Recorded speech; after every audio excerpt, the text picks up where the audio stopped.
गायत्री महामंत्र से गुरु सत्ता को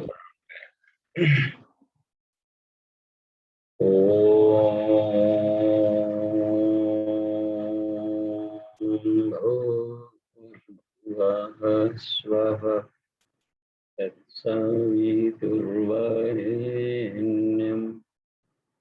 भर्गो देवस्य धीमहि धियो यो नः प्रचोदयात्। जी प्रणाम। आज की कक्षा में क्रमशः हम आगे बढ़े। स्कंदोपनिषद 8वें मंत्र से लेकर के अंतिम 15वें मंत्र तक इस पर हम लोग आज विचार करेंगे। तो इसका पहले हम लोग हिंदी में वाचन सुन लें और स्क्रीन पर आवे किरण चावला दी। जी बाबू जी प्रणाम। जी प्रणाम। स्कंद उपनिषद श्लोक नंबर 8 से प्रारंभ करते हैं। भगवान शिव ही भगवान विष्णु रूप हैं और भगवान विष्णु भगवान शिव रूप हैं। भगवान शिव के हृदय में भगवान विष्णु का निवास है और भगवान विष्णु के हृदय में भगवान शिव विराजमान हैं। जिस प्रकार विष्णु देव शिवमय हैं, उसी प्रकार शिव विष्णुमय हैं। जब मुझे इनमें कोई अंतर नहीं दिखता तो मैं इस शरीर में ही कल्याण रूप हो जाता हूँ। शिव और केशव में कोई भेद नहीं है। तत्वदर्शियों द्वारा इस देह को ही देवालय कहा गया है और उसमें जीव केवल शिव रूप है। जब मनुष्य अज्ञान रूप कल्मश का परित्याग कर दे तब वह सोहम भाव से उनका पूजन करें। सभी प्राणियों में ब्रह्म का अभेद रूप से दर्शन करना यथार्थ ज्ञान है और मन का विषयों से आसक्ति रहित होना यह यथार्थ ध्यान है। मन के विकारों का त्याग करना यह यथार्थ स्नान है और इंद्रियों को अपने वश में रखना ये यथार्थ शौच है। ब्रह्म ज्ञान रूपी अमृत का पान करें, शरीर रक्षा मात्र के लिए उपार्जन करें, एक परमात्मा में लीन होकर द्वैत भाव छोड़कर एकांत ग्रहण करें। जो धीर पुरुष इस प्रकार आचरण करता है वही मुक्ति को प्राप्त करता है। श्री परम धाम वाले को नमस्कार है।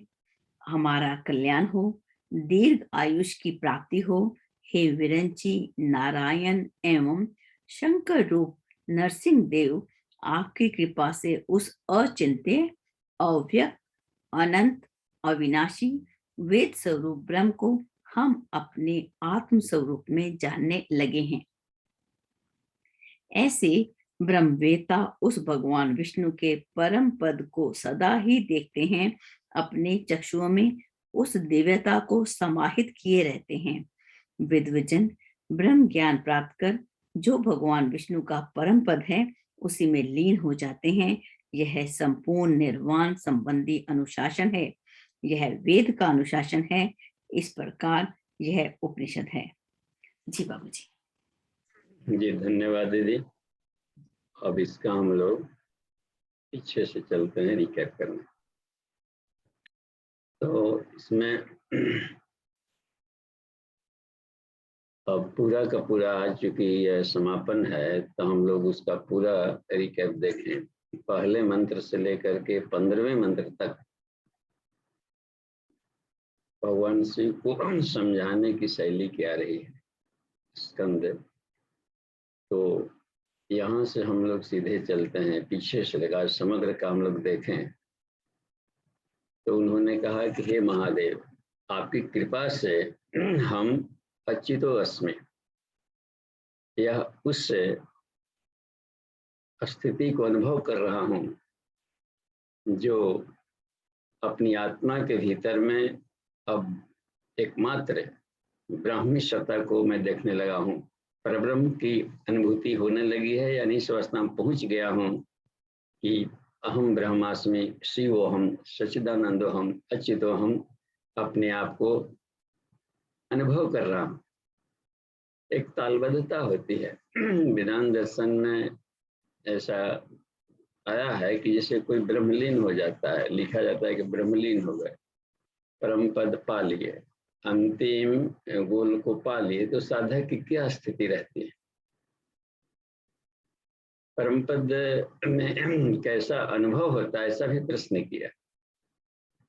अच्युतो अस्मि, यहाँ पर जो बात कही गई है, तो अस्मि जो शब्द है या अहम ब्रह्मास्मि, अस्मि अस्मि का लगने का मतलब ही है कि बुद्धत्व बना रहता है। लीन माने बिल्कुल अपनी सत्ता को समाप्त करना नहीं होता है। तालबद्धता भी लीन करता है, कहा जाता है लीन हो गए एकदम भजन में, तो लीन है, सुन ही नहीं रहे। इसका मतलब कि उनके भीतर में जो आनंद की अनुभूति वाली, जो बुद्धत्व वाली जो सत्ता है, वो हमेशा बनी रहती है, और विसर्जन होता है सिर्फ अपने मन का, समष्टि मन में, ईश्वरीय मन में विसर्जन हो जाता है, इसलिए विश्वव्यापी बनता है। तो उस समय वो पश्यंती कहलाने लगता है।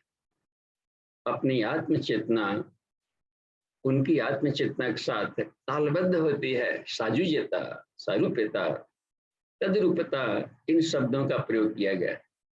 इसलिए अस्मि शब्द हमेशा बना रहता है। शिवोहम, अहम जो शब्द है वह बुद्धत्व का है, और वो जीव भाव वाला नहीं है। तो समग्र समर्पण की बात है। तो उस अनुभूति में साधक का, उसमें कहा है वेदांत में, जो साधक है तो चाहे तो उस आनंद अनुभूति की अवस्था को, समत्व समाधि की अवस्था का लाभ ले, या फिर चाहे तो विभिन्न लोकों में जाकर के उन लोकों के आनंद को जब तक चाहे ले सकता है, क्योंकि सब सर्वत्र उसकी गति होती है।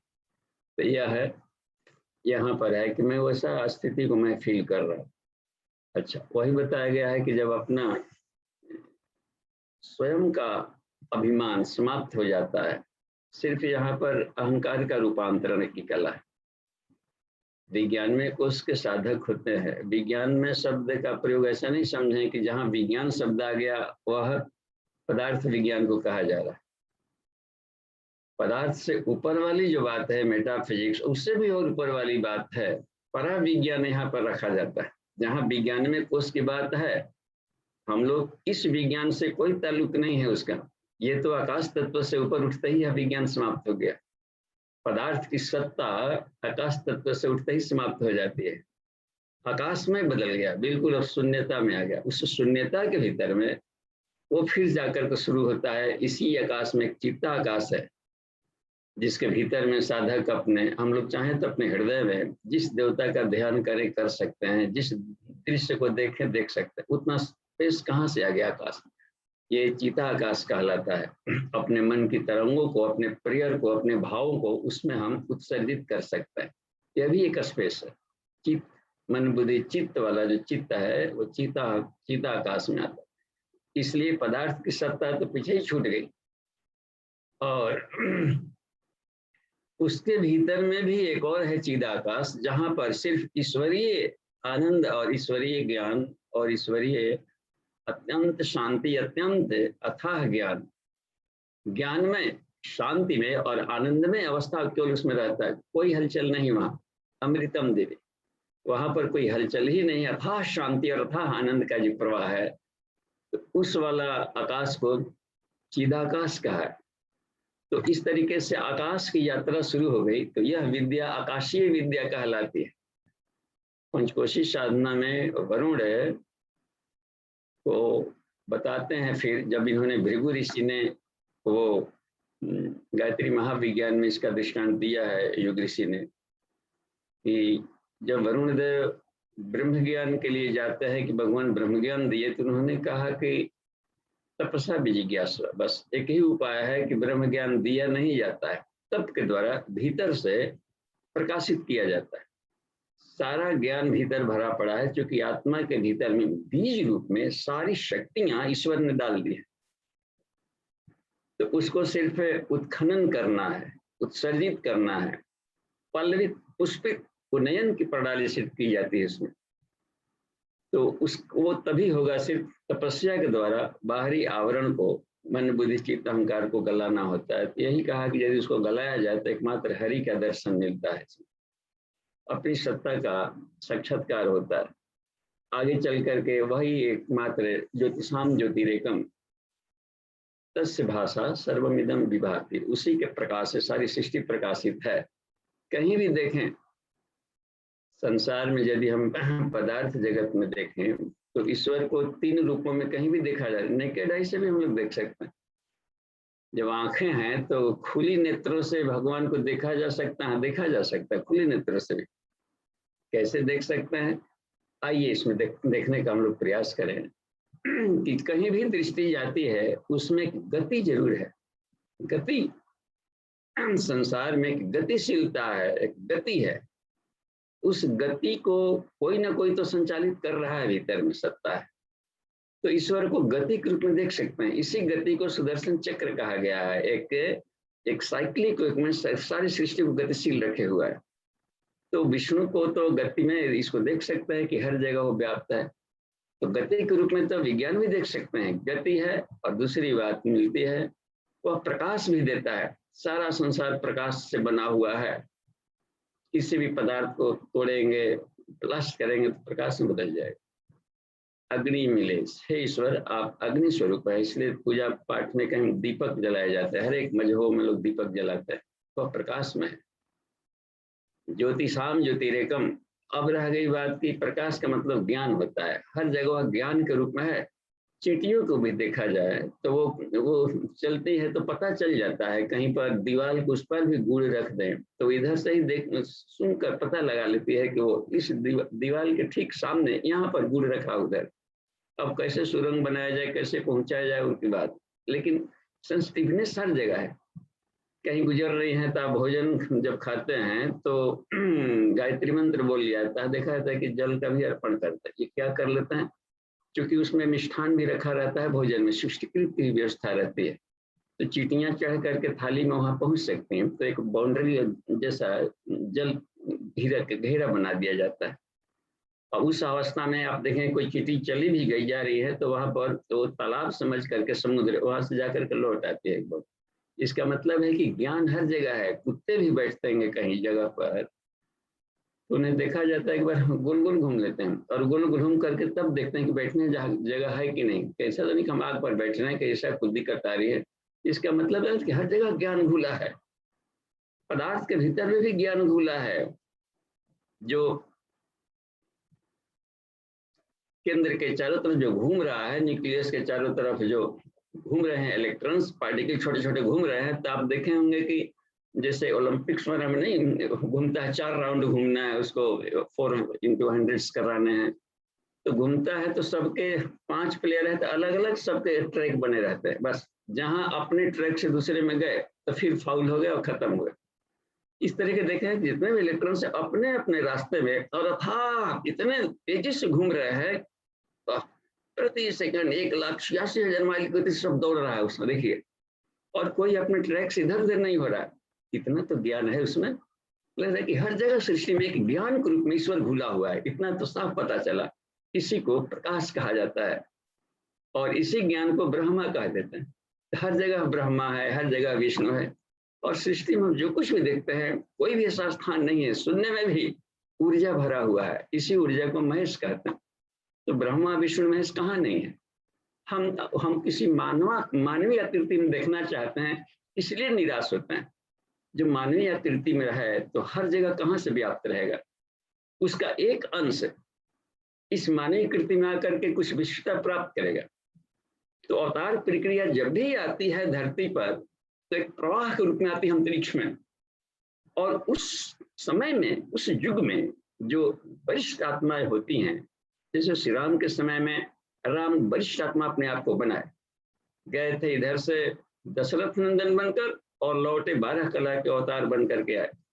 तो अपने आप को यदि हम पात्रता का विकास करें तो यह प्रवाह है जो अंतरिक्ष में दौड़ रहा है, वो लैंड कर जाता है उस पर और वो उसी जैसा व्यवहार करने लगता है। अन्य मनुष्यों से बहुत गुना अधिक व्यवहार करके दिखा देगा हर फील्ड में। इसी तरीके से श्री कृष्ण का अवतरण के समय में भी देखा गया कि वो भी अपने पात्रता का विकास करने गुरुकुल में गए और उन्होंने पात्रता का विकास कर लिया, तो वो एक ऐसी क्षमता बन गई उनके भीतर में। गायत्री महाविद्या को सीखने गए थे, वही एक प्राण विद्या है, सारी सृष्टि को चला रही है। राम को बलाति बला विद्या के रूप में सीखा, वशिष्ठ ने दिया, विश्वामित्र ने दिया, और इन्होंने भी जाकर के सीखा संदीपनी और दुर्वासा से। एक नति बला विद्या बता दिया और एक ने बला विद्या का ज्ञान दे दिया। तो यह हम लोग क्या देख रहे हैं कि पात्रता का विकास होती है। गायत्री महामंत्र के जो 24 अक्षर हैं उसमें 12 अक्षर बला है और 12 अक्षर अति बला है। तो इसी को, इससे पात्रता का विकास जब कर लिए तो होता है क्या, अंतरिक्ष से अवतरण होता है अनुनाद, जहां तालबद्धता हुई तो अंतरिक्ष शक्ति अवतरित हुई।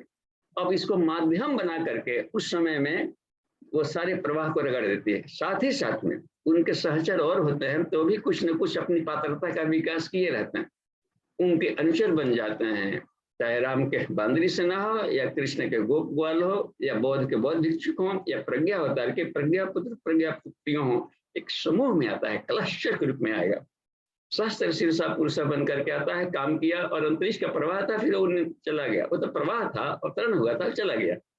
मनुष्य में मनुष्य की ही शक्ति होती है। जहां मनुष्य की क्षमता से अधिक कोई काम कर रहा है तो समझिए ईश्वरीय चेतना उसको माध्यम बनाकर सारे चमत्कार ईश्वरीय चेतना द्वारा होता है। तो यही अवतरण प्रक्रिया होती है साधक में और बुद्धत्व होता है। तो हमें अपनी पात्रता का विकास में लगे रहना चाहिए और अपने जीव भाव को शिव भाव में बदलना चाहिए। इसलिए उन्होंने ये 6वें वाले सूत्र में इन्होंने बताया है कि जीव शिव, शिवो जीव, सजीव केवल शिव। और उसमें देखिए तुषेण बंधो यथावरी तुषा भावेन तंडुला, तुषा का अभाव हो जाता है छिलका का, यानी जो भी हमारी मान्यताएं हैं अन्न में, प्राण में, मनो में, विज्ञान में, आनंद में, ये सब छिलके हैं।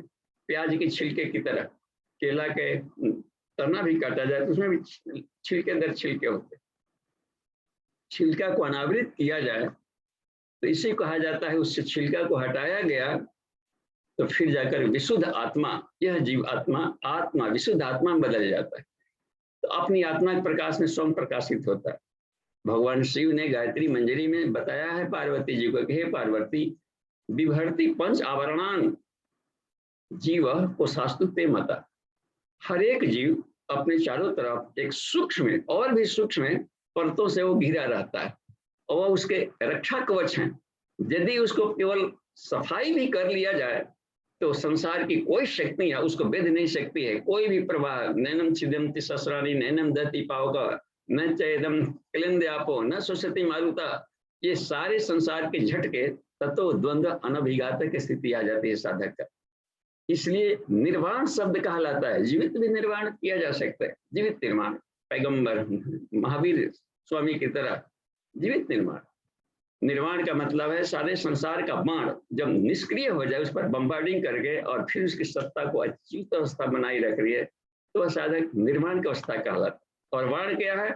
ये रूप, ये रस, ये गंध, ये शब्द, ये स्पर्श के जो ये आते हैं बम्बार्डिंग जीव चेतना पर, ये इसको सॉफ्ट एब्जॉर्बर, इस झटके से उसको और मस्ती इसका लिया। तत्प्रसादम, तत्परा प्रसादम प्राप्ति, इसने भी कहा यदि तुम तन्मात्रा साधना कर लेते हो तो यही सारे जो विषय संसार बनाए गए हैं एक आनंद में ईश्वरीय भोग का लाभ देते हैं और वो भोग और मोक्ष दोनों प्रदान करता है।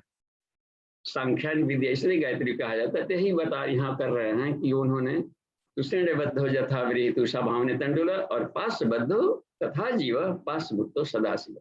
यह तो बात स्पष्ट हो गई थी। और आगे चलकर देखिए आज की कक्षा में जो शुरू हुआ है 8वें में, यह बहुत ही काम की बात मिलती है।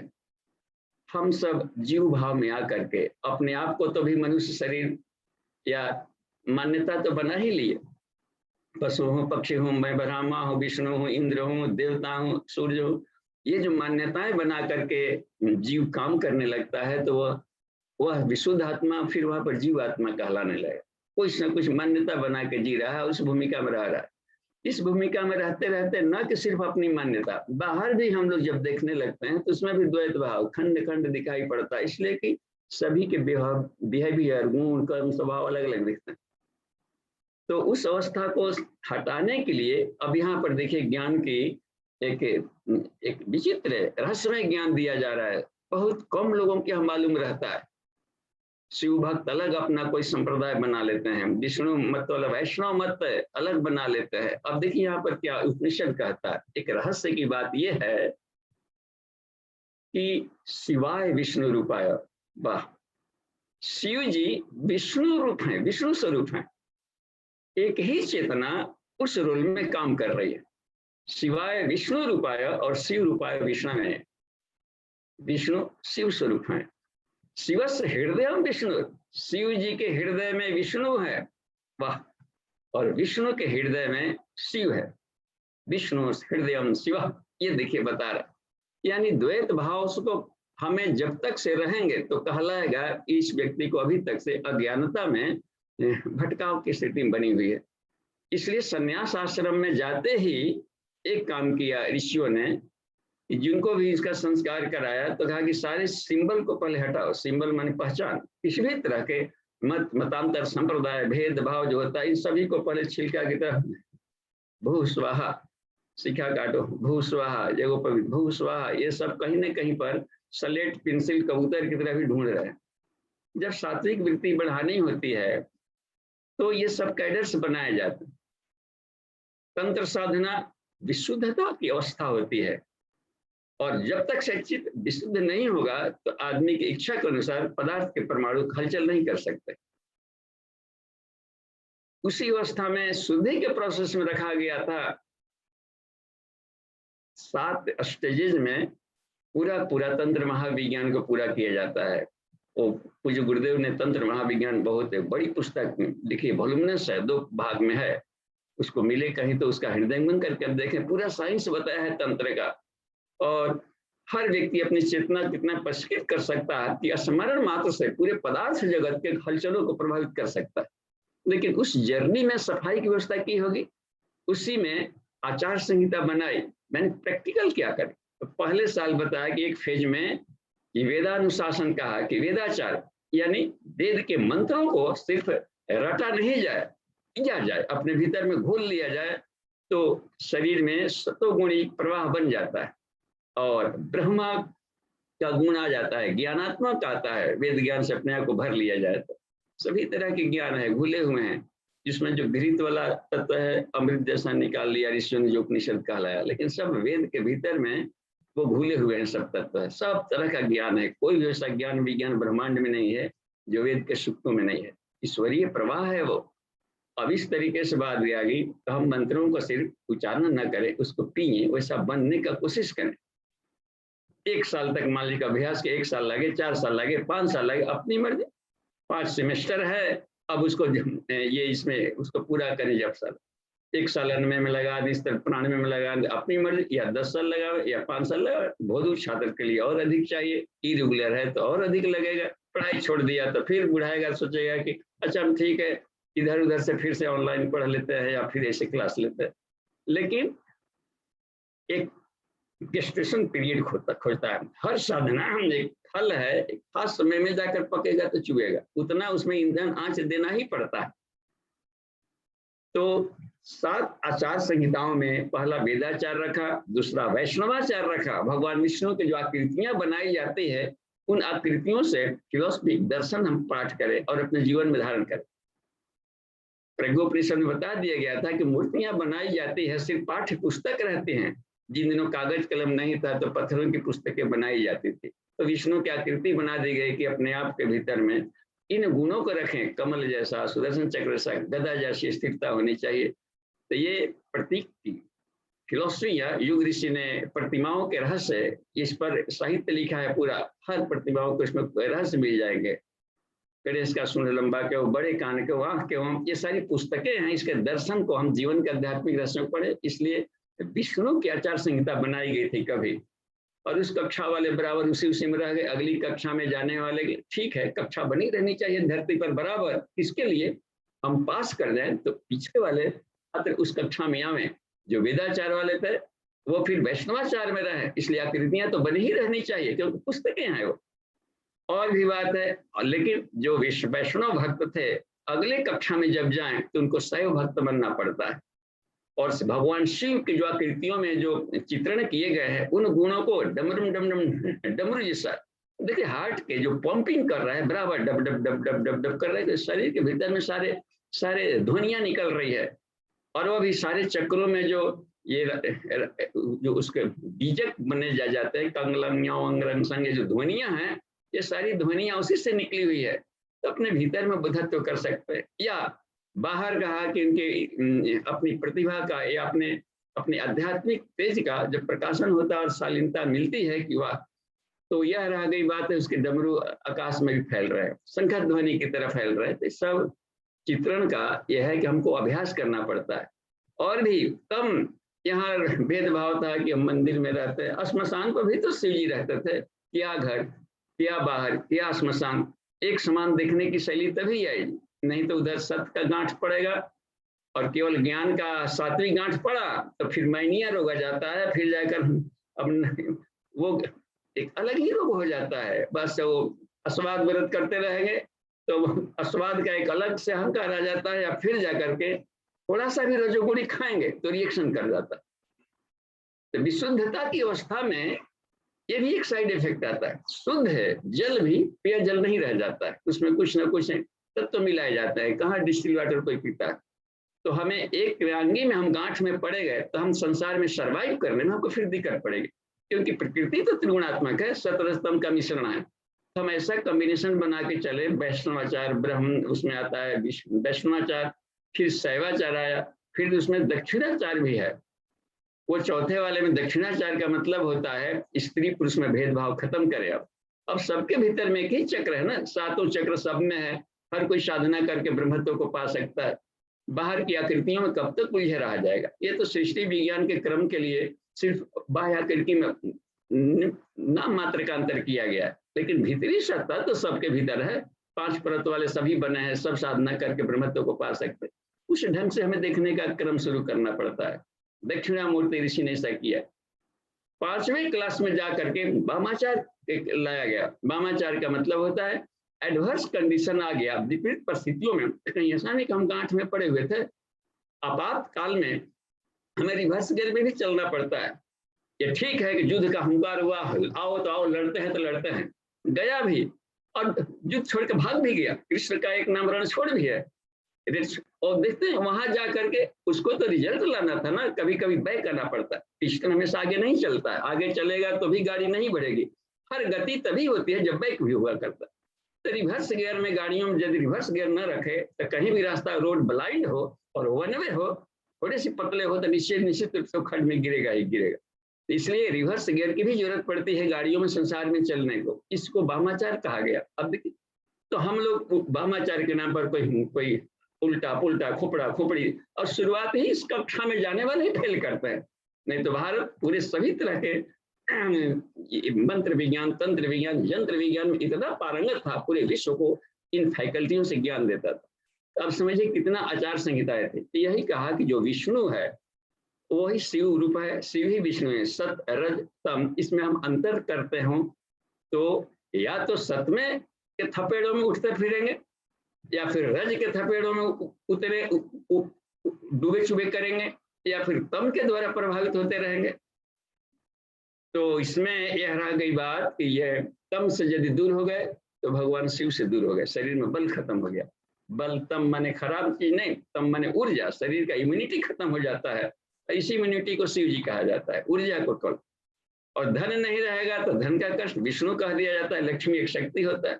और लग गया ना कि हम त्रिगुणात्मक न रहेंगे तो संसार को नहीं चला पाएंगे। केवल उत्पन्न किए पोषण न करे तो भी बच्चे मरेंगे, और पोषण किया वो क्या शक्ति नहीं रहेगा तो दुर्बलता से प्रकृति उसको रगड़ देगी। तो यह रह गई बात में। तो हमें भेद दृष्टि को खत्म करके त्रिगुणात्मक अवस्था को समत्व करना ही पड़ेगा।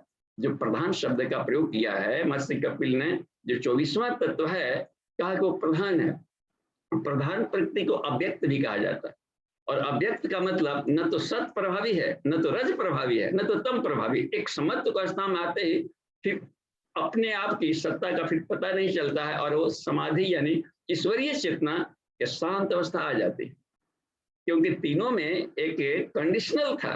ये तीनों सत रजतम, मान लीजिए कि तीनों तीनों तीनों भाई है, सत रजतम, तो तीनों भाई है तो तीनों एक ही पोस्ट वाला होता है ना, काउंटर पास पोस्ट होते हैं, चाहे फील्ड ड्यूटी में रहे या फिर यहाँ रहे या ऑफिस ड्यूटी में काम करता है, विधायिका में हो या कार्यपालिका में हो या न्यायपालिका में हो, एक ऐसा कैडर है कि तीनों में एक ही स्तर का प्रजापति कहलाता है, एक ही रैंक वाला, कभी उस मिल जाएगा कभी उस प्रभार को लेगा, इस तरीके की बात थी। ठीक है, तो उसमें एक तय था कि जब हम रहेंगे कुर्सी पर सत्व गुण, मान लीजिए, तो आप लोगों को हमें हम मिलाना पड़ेगा, इसी कंडीशन पर है। और जहां रज चला गया, प्रभार ले लिया है, तब रज के अनुशासन में सबको रहना पड़ता है, तम को और सत्व को। सुख लेना है, रज में सुख और आनंद भोग है, तो जितना तम है वो भी बल लगा करके नाचेगा कूदेगा, और सत्य भी कहेगा कि हाँ, ज्ञान का उद्देश्य क्या है, जब जीवन में आनंद ही नहीं आया तो सबको हम मिलाना है उसको। ये गजब की उनकी तालबद्धता है। और जहां तम ऊपर रहा तो ये सभी को सारा ज्ञान उसमें अपने को लगा देगा, धन भी लगा दिया ऊर्जा को प्राप्त करने के लिए, पैसा खर्च करेगा जिम में जाने के लिए, देख रहे हैं, सबको लगाना पड़ता है, उसमें झुकना पड़ता है, ज्ञान भी, बल भी, धन भी। और यदि समत्व हो तो कोई भी कुर्सी पर ना हो तो, अब देखिए प्रेसिडेंशियल रूल लागू वहां पर हो जाता है। और प्रेसिडेंशियल रूल क्या है, परब्रह्म की सत्ता वहां पर अपना फिर काम करने लगती, उसको लैंड करने का अवसर मिलता है। तो यही कमाल की बात है। तो यही कहा गया है कि विष्णु शिव रूप है, हम इसको समत्व की साधना को ग्रंथि भेदन कहा जाता है, बस। और जब तक से समत्व नहीं आएगी तो फिर अपनी आधि ईश्वरीय आधि में नहीं जुड़ पाएगा। आधि माने व्यष्टि मन, और समष्टि मन में जुड़ने के साथ ही रेजोनेंस स्थापित करता है। इतना गजब का इसमें बताया गया है, पूरा ये क्रम ऊर्ध्वगमन का चेतना का। आगे देखते हैं, ये देखिए कितना शानदार है हम लोगों का 10वां वाला, देखिए वाह। युग निर्माण सत्संकल्प में युग ऋषि ने इसको दिया है, वो इस वाक्य को इस रूप में लिखा है, हम शरीर को भगवान का मंदिर समझकर, हम अपने शरीर को भगवान का मंदिर समझ करके आत्म संयम और नियमितता द्वारा आरोग्य की रक्षा करें।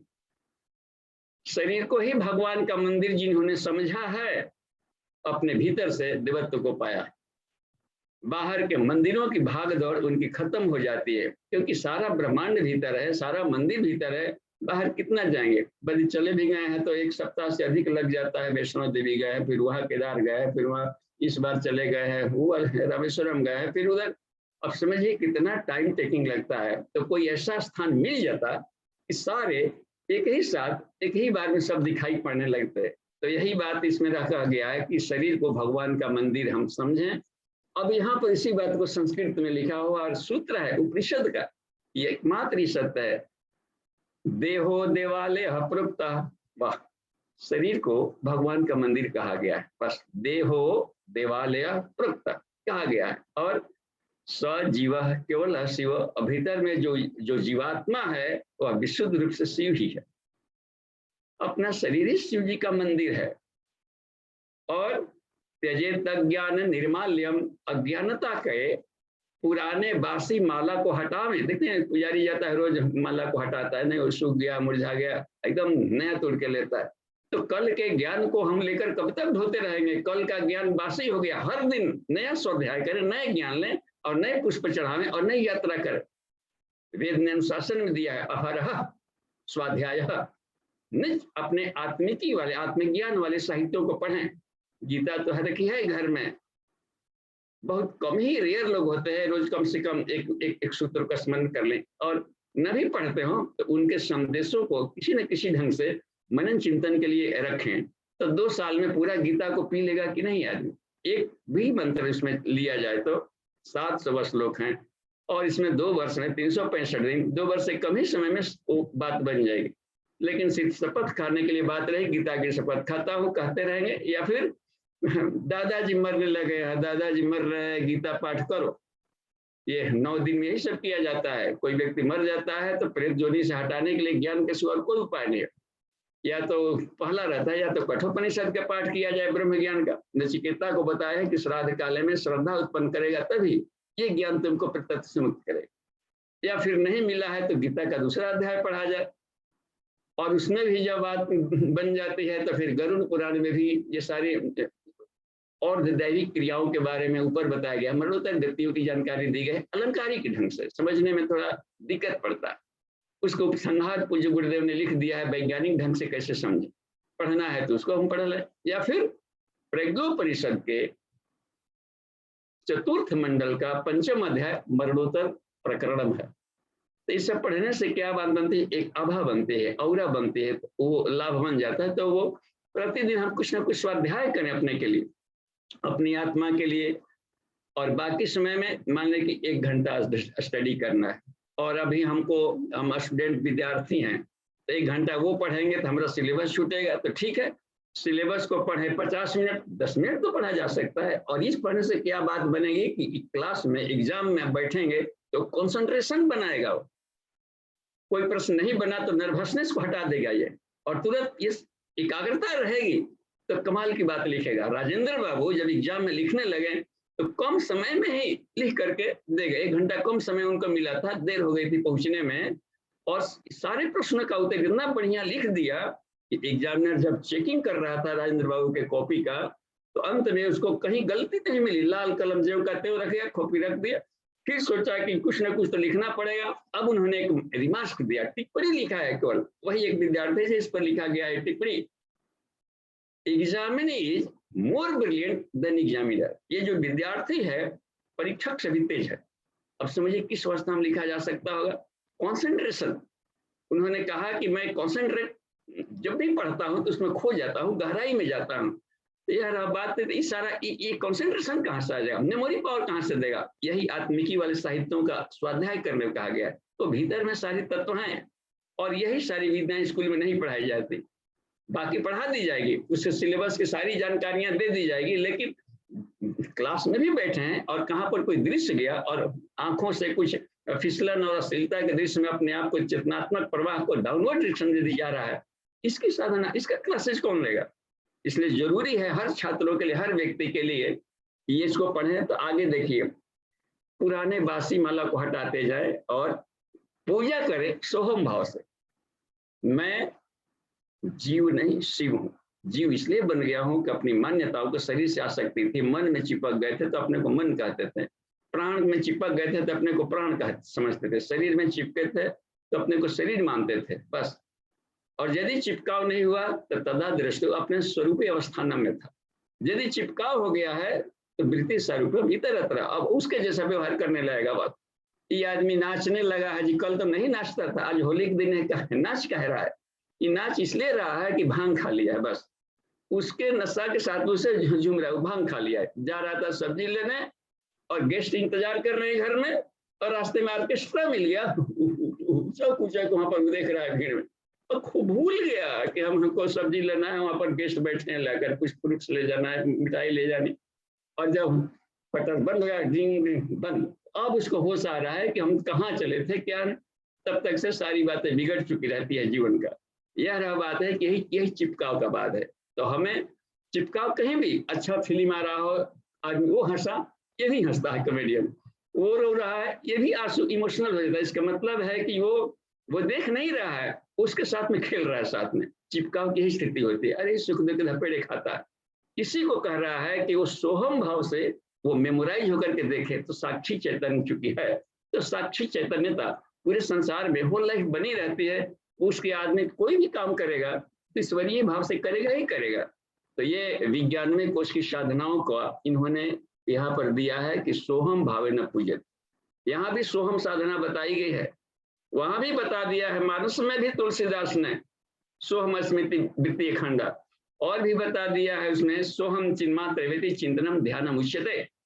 त्रिशिक ब्राह्मणों परिषद में कहा गया है ओम तस्य निश्चिंतनम ध्यानम, वहां भी आत्म पूजो में कहा गया है कि उसका चिंतन जब तक से नहीं किया जाता है तो ध्यान नहीं कहलाता है। आकर देखिए यहाँ पर अगले वाले में, अभेद दर्शनम ज्ञानम। यह आदमी बहुत ज्ञानी है, तो ज्ञानी है तो सब जगह एक ही तत्व दिखाई पड़ रहा है कि नहीं, सब में ईश्वर दिख रहा है कि यदि नहीं दिख रहा है, महाअज्ञानी अभी भी है। ये ज्ञान शैक्षणिक हो सकता है, रटन तो हो सकता है, गधे ढेर सारे लोड उठाते चलते हैं और कपड़ा धोने के लिए, भारवाही गधे की तरह उपनिषद में इस बात को कही गई है। यदि वो ज्ञान उस रहस्य को नहीं समझ पाया, इस सारे संसार के परिवर्तनशील वस्तुओं में एक ही अपरिवर्तनशील चैतन्य सत्ता दौड़ रही है। वाह! उस सूत्र को, उस प्लेटफॉर्म को जो भी धारण करता है वही तद ब्राह्मण, तद योगी, तद अस्मिति, तद सन्यासी, उसी को यति कहते हैं, ब्राह्मण कहते हैं, महात्मा कहते हैं। भगवान श्री कृष्ण ने युद्ध के समय में इनको मोह आ जाता था कि सामने गुरु जी है और इसमें ब्रह्महत्या का पाप चढ़ेगा, इसमें एक पितामह लोग है, इसमें पितृहंता पितामह हंता के सब पाप चढ़ेंगे। और वहां देखिए दिखा रहे थे, कहा कि देखो अर्जुन, सत्य ये नहीं है, यथार्थ ज्ञान तो ये है, ये सत्य है कि विद्या विनय संपन्ने ब्राह्मण गौवी हस्तिनी सुनी चैव स्वपाके च पंडिता समदर्शिना। चाहे वो विद्या विनय से संपन्न ब्राह्मण हो या गाय हो या कुत्ता हो या चंडाल हो या कुकर हो शुकर हो, जो सब में एक ही ईश्वर को देखता है, उसको समझो कि वो ज्ञानी है। अभेद दर्शनम ज्ञानम, ये ज्ञान की यहाँ पर बताई बात है। जब तक से हमारी द्वैत में है तब तक से अभी जर्नी बहुत आगे बाकी है, और जब तक से अद्वैत भाव नहीं आएगा तब तक से विकार में ब्रह्म का दर्शन कैसे का। राम को ही बताया था पीजी क्लास में, पीएचडी की जब पढ़ाने लगे वशिष्ठ, तो इधर तो बताते जा रहे थे, अंत में एक कहा था कि देखो राम, अब दूसरे ढंग का प्रैक्टिकल करना है। क्या करना है? विकार शिवम पश्चिम, कण कण में, चाहे सत्य हो या रज हो या तम हो, विकार सृष्टि को भी कहते हैं। विकार खाली कचरा नहीं कहलाता है, ये भी एक विकार है। विकार में बाई प्रोडक्ट, ब्रह्म से निकले हुए प्रकृति, ये विकार ब्रह्म है, इसमें भूल करके कार्य ब्रह्म को विकार ब्रह्म कहते हैं। बाई प्रोडक्ट सृष्टि में जो कुछ भी तुम देख रहे हो, कुछ भी बस उसमें ब्रह्म को देखो, बस इसकी सत्ता को जो संचालित करने वाली सत्ता इसमें भूली हुई है, वो नहीं दिखती है। तो अब उसमें वैराग्य होगा नहीं, संसार से फिर कैसे वैराग्य होगा? क्योंकि हमको तो हाँ वैराग्य वहां पर कहलाएगा, इसलिए वहां भी वैराग्य कहला सकता है। वो रागी उस संसार में तो घुला हुआ है, लेकिन उतार चढ़ाव वाले प्रकृति तरंगों में नहीं घुला हुआ, एक प्लेटफॉर्म है, उस सूत्र पर वह स्थापित है, एक परम पद पर जी रहा है वो।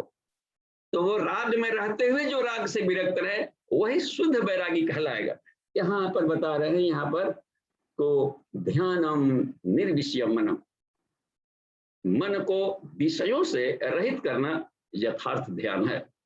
तो उस ध्यान का जो उद्देश्य पूरा हो जाएगा। ध्यान का उद्देश्य ही था कि रूप रस गंध शब्द स्पर्श के चिपकाव को हम हटावें और उसका हम उस पर शासन करें, न कि हमको दबोच कर अपने ढंग कर ले जाए। जब हम चाहे रूप रस गंध शब्द का हो तो स्मरण मात्र से, एंगिलो विजन है सिर्फ उसका, टेस्ट लेकर के अच्छे चीजों का हमने टेस्ट ले लिया, ठीक है, मेमोरी में सेव कर लें यदि अच्छा लगा तो, और गोलगप्पा अच्छा लगा हो या जो अच्छा लगा हो या मिठाई अच्छा लगा और वो अच्छा लग रहा है, और जा करके तो उस मिठाई को हम सेव कर लें। कोई भी पदार्थ जो सबसे अच्छा लगता है, अचार लगता है तो अचार समतन मात्रा कर लें, और थोड़ा सा टच करके उसको स्वाद जो हम खो जाएं बस, और खो करके स्वाद के भीतर ध्यान करें। मेडिटेशन वो निराकार ध्यान कहलाएगा, स्वाद का कोई आकृति नहीं होता। और सब कॉन्शियस माइंड में उसको बिल्कुल बढ़िया से बिठा ले, मेमोरी में डाल दें एकदम, कि जब चाहे स्मरण कर सकें। और जब भी खाने की बात बनती हो, फिर कभी मन करता है तो सिर्फ याद भर कर लिया जाता है, तो फिर दोबारा मन नहीं करता। आदमी तभी कहता है कि वो बड़ा अच्छा लगा था, भूल चुका है। इसलिए तो स्मरण मात्र से, आकाश से वो तन्मात्राएं उस तत्व को डाल देगी और वो घाटा नहीं करेगा। दारू ही पीना है, आदत लगी है तो घुट घुट करके उसको हम टेस्ट ले, उस टेस्ट को आकाश से, आकाश वाला दारू क्यों नहीं पी ले?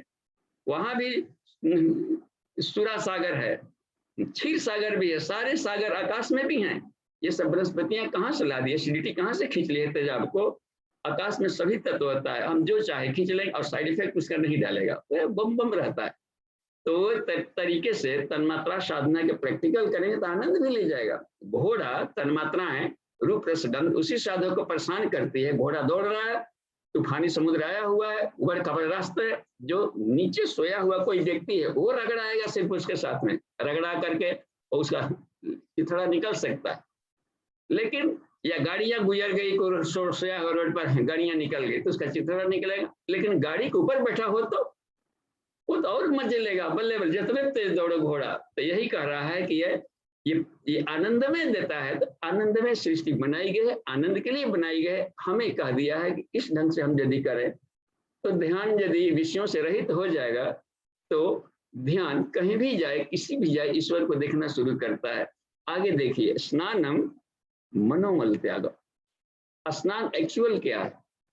शरीर का स्नान को स्नान यहाँ पर नहीं किया है, क्योंकि शरीर कभी रात दिन नहीं नहा सकते। रात दिन जिस मान लीजिए बुखार लग गई, नहीं स्नान नहीं किए, जब ध्यान कैसे करें, बुखार लग गया है तो एक तो ऐसे ही बुखार है, उसके ला पानी में पहले पहले डुबा दीजिए और महाबुखार लगेगा और जकड़िया आ जाएगा। तो जो स्मरण किया जाता है ईश्वर को, वो ब्रेन का हम इस्तेमाल कर रहे हैं और मन के द्वारा हम उसको खींच रहे हैं। तो ये मेडिटेशन कर रहे हैं, आप ब्रेन को भी देखिए, भीतर वाली खोपड़ी है तो बाहर से नहा सकते नहीं। अब रह गया मन को, यदि शुद्ध फॉर्म में हम सोचे तो बराबर ही शुद्ध रहता है भीतर में। अब वो क्या करेगा, अपना मस्तिष्क, ये जो विराट मन है उसके साथ वो जुड़ने लगेगा। अब उसके द्वारा हम स्मरण कर सकते हैं। जब वेद का आदेश है किसी अवस्था में रहें, पवित्र वा अपवित्र वा, गक्षण चल फिर रहे या तिष्ठन या बैठे हुए हों, यदा तदा या फिर और कोई काम कर रहे हो, कुदाल वगैरह चला रहे हो, नाली की सफाई कर रहे हो, कहीं भी हो, किसी अवस्था में कोई साधक हो, गायत्री प्रजपे धीमान, वह बुद्धिमान साधक निरंतर मन ही मन गायत्री महामंत्र का स्मरण करे। जपा पापा निवर्तते, उस जप से महान पापों से छुटकारा पा लेता है। हम लोग ऐसा मान्यता बना लेते हैं कि पूजा कक्ष पर जब छोटे से आसन पर जब बैठ के करेंगे तभी जप कहलाएगा। अरे पूरा धरती ही शिव जी है, चलते फिरते ट्रेन में बैठे हो, कहीं भी रहे हो, तस्मात सर्वेषु कालेषु मां मनस्मर जिध्यस्य।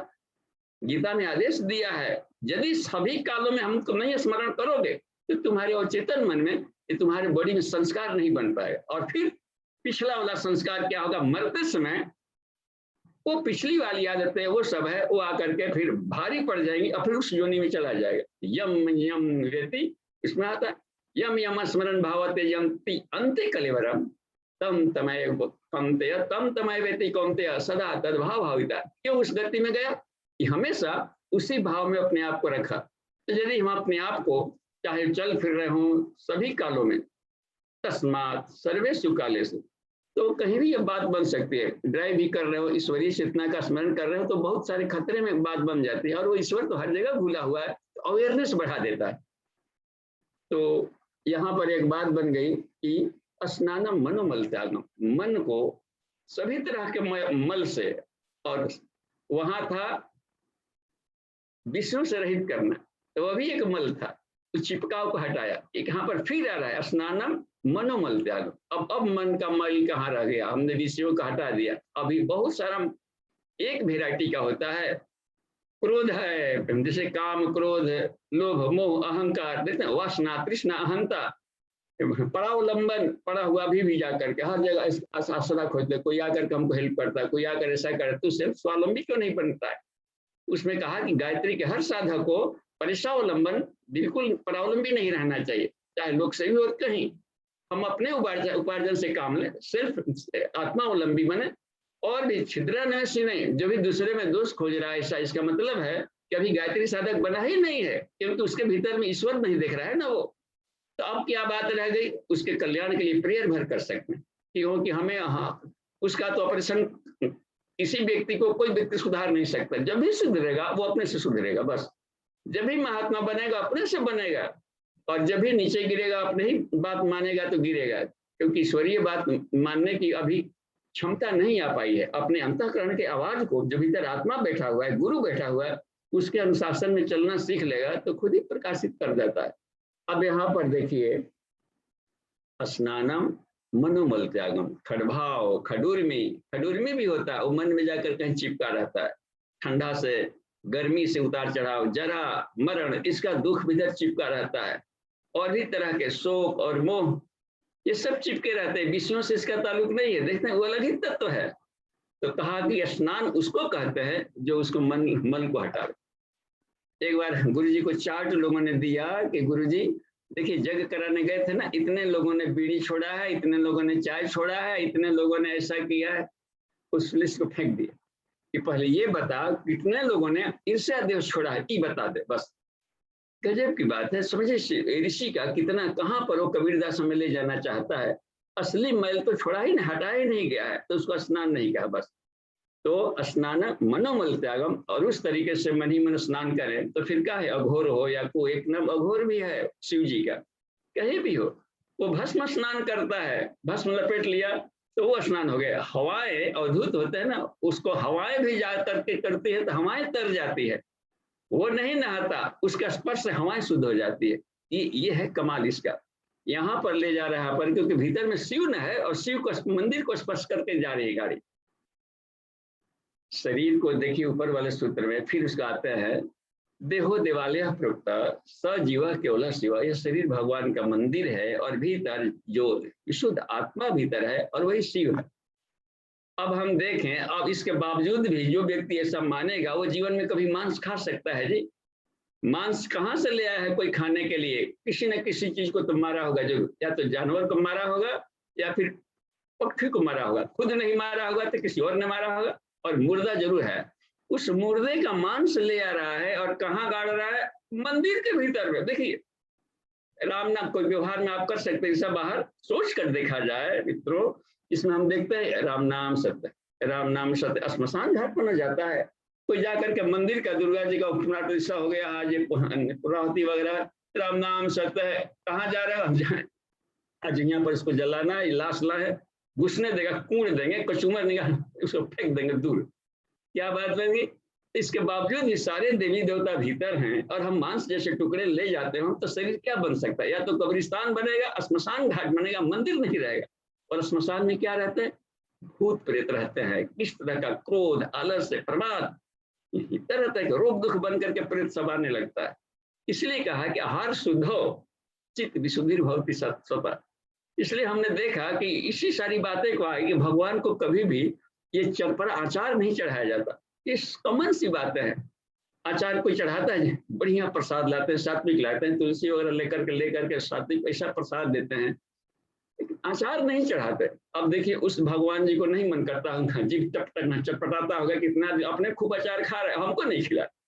इसका मतलब है कि ये जो तमोगुणी होते हैं, चरपरे होते हैं, शरीर के भीतर के आत्मिक तेज को उसको थोड़ा धूमिल करते हैं। सतोगुणी जो तेज है उसको कमजोर करते हैं। तो थोड़ा सा भी हम अपने बुद्धि को खर्च कर दें तो पता चल जाता है कि कैसे हमारा रहन सहन होना चाहिए। इसलिए कहा कि जो साधक अपने शरीर को भगवान का मंदिर समझता है, एक गुरुदेव का पुस्तक है, मांसाहार मानवता को त्याग करके ही खाया जा सकता है, समझिए इसमें। तो यह रह गई बात कि हम शरीर में वैसे ले जाए जो शरीर के लिए, शरीर को तेजस्वी बनाता हो, मन को मजबूत करता हो, शरीर को मजबूत करता है और साथ ही में आत्मा के प्रकाश को प्रकाशित करता है, तो सभी को पुण्यदायी आहार कहा जाता है। ठीक है, आगे चर्चाएं होती रहेंगी। अब देखिए यहाँ पर हम लोग जाए 12वें वाला सूत्र में क्या बोलते हैं, ब्रह्मामृतम पीबेत।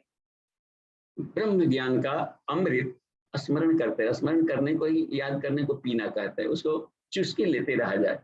और भैक्ष्यम आचरित देह रक्षण, उतना ही खाएं जितना कि शरीर का उपार्जन हो रहा है।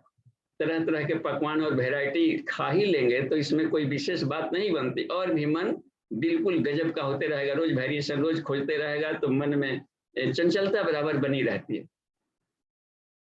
तो जो गुरुदेव अपने के बारे में, हम तो आदर्श जो हैं तो उनको उदाहरण बार बार लेना पड़ जाता है क्योंकि उससे प्रेरणाएं मिलती है। 24 साल तक जौ की रोटी और छाछ, न सब्जी न नमक न चीनी, उस व्यक्ति, उन्होंने कहा कि हम कभी बोर नहीं हुए इसके द्वारा भी।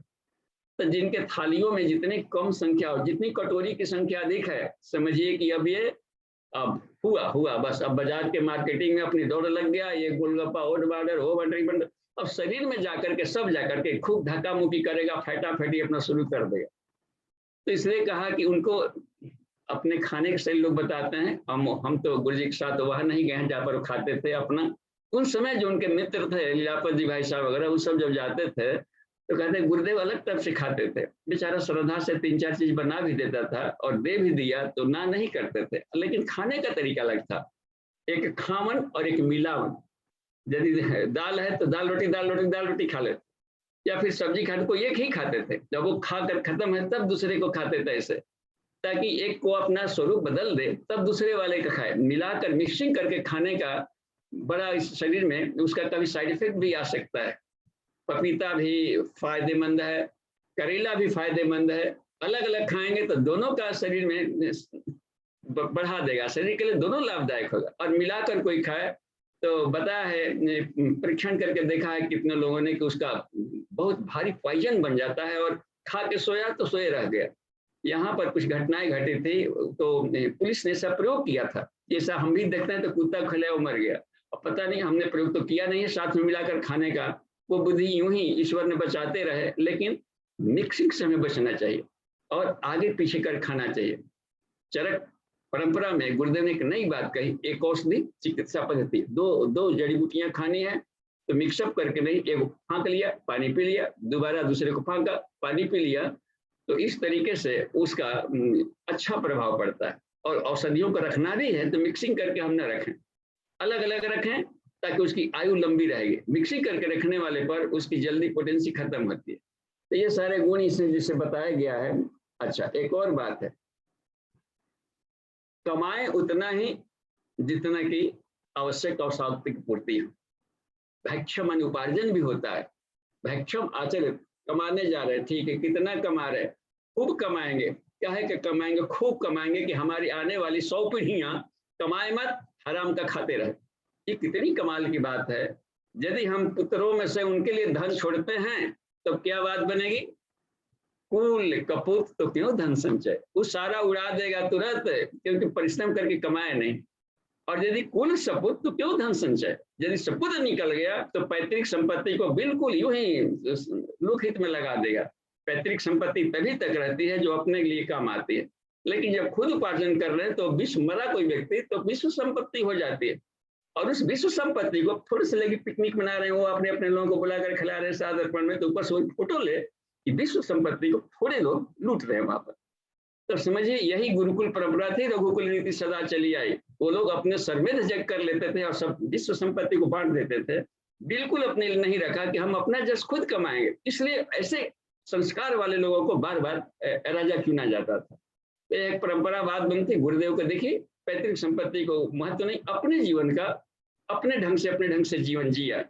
तो हम प्रेरणा ये लेते हैं, कहता है कि भैक्षम, उपार्जन उतना ही करे जितना कि आवश्यक आवश्यकता पूर्ति हो जाए, अन्न वस्त्र आवास की सुविधा हो जाए, बच्चों को शिक्षा दीक्षा दिया जा सके।